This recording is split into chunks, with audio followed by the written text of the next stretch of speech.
Hello to you, you wonderful parent that is proactively seeking to become better. I salute you for putting in the hard work not just for yourself, but for your children. Sometimes I get stressed out as a parent because it's so damn hard, and I think to myself, how the heck are other people doing this? Well, you know what? Most parents are just on autopilot, trying to get through the day with as few emotional outbursts as possible. But not us. Not only do we work a full-time job and run the household, but we take these extra little steps to be better as parents every single day. Kudos to you. Welcome to the Dad Smarter, Not Harder podcast. I'm your host, June Loaiza, and I live in Orange County, California with my wife and two children who are 5 and 3. This episode will be available on YouTube, your favorite podcast player, and in written form on Substack. On today's episode, we're going to talk about how I suck as a parent. No, seriously. Sometimes I just suck at it because I lose my patience and get stuck in my own head. This led to my 5-year-old bawling her eyes out on the dinner table, and thankfully for all of us, my wife Kim came in to save the day. Let me set the stage. It was after dinner, and Juniper and Kimbal were sitting at the dinner table. They were drawing their little hearts out. Juniper was drawing PJ Masks with a pen. Kimbal was drawing rainbows with markers. Everything was chugging along wonderfully, which, as a parent, are the few moments of peace and quiet that we can get in the home. Juniper was detailing Catboy's pajamas when all of a sudden, Kimbal wanted a piece of paper that was under Juniper's paper. I see it happen in slow motion. Juniper was super focused, getting every detail of Catboy's pajamas. Kimbal reached out and yanked the paper underneath, moving the pen in Juniper's hand and leaving a long, unwanted line on the paper.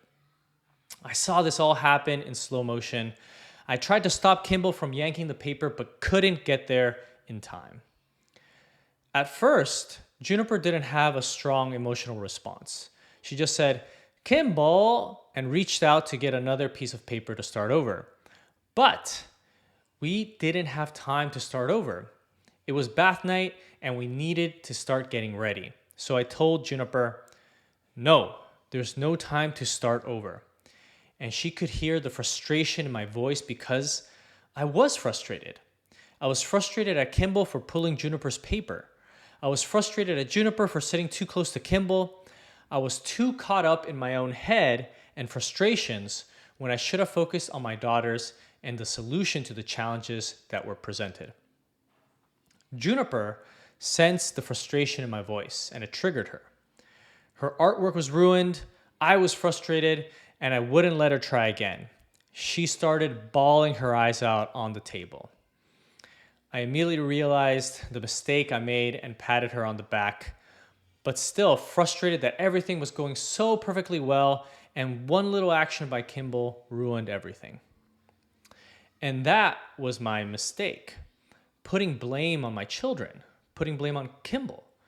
I teach my children that when something falls, we pick it up. When something spills, we clean it up.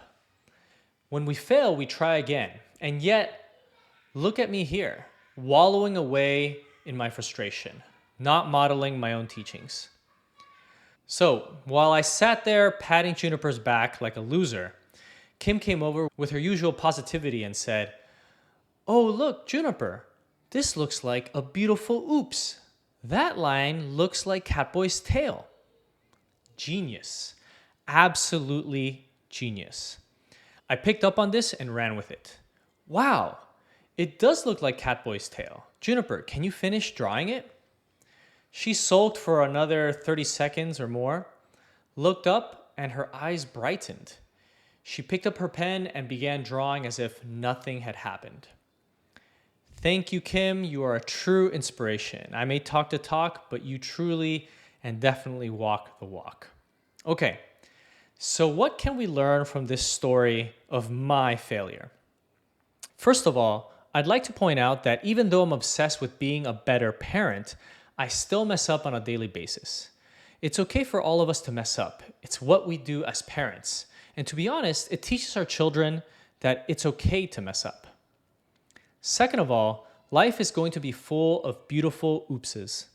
It's hard for me to remember that in the moment, but if we can teach our children to accept and enjoy our mistakes, then they will grow up with great attitudes.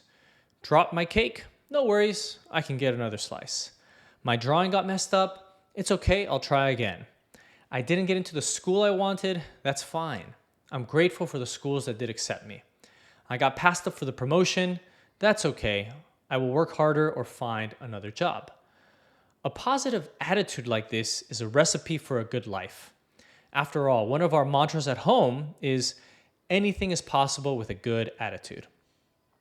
Lastly, if you're short-tempered and highly anxious like I am, then it will help to practice awe on a daily basis. Awe is a wonderful emotion because it trumps other emotions like anger and sadness. What I could have done is practice awe when I saw Kimbal pull Juniper's paper. For example, I could have said any of the following. Wow, how amazing is it that Juniper was so concentrated on her work? Or, wow, look at Kimbal take the initiative to get her own paper without asking me for help. Or, my favorite, yes, an opportunity for us to practice a positive attitude. I really do think that last one, the opportunity to practice a positive attitude, can be universally applied to any situation. Life can be hard if we make it hard. But if instead we teach our children to practice a good attitude, then even hardships will be taken in stride. Rejections or failures won't be seen as personal attacks or setbacks, rather as a way for them to continue to grow and strive for the better. Thank you for joining me today on this episode of Dad Smarter, Not Harder podcast. The greatest compliment that you can give me is to share these episodes with other parents. Thank you for your support, and if you want to chat, hit me up anytime on Twitter. See you on the next one.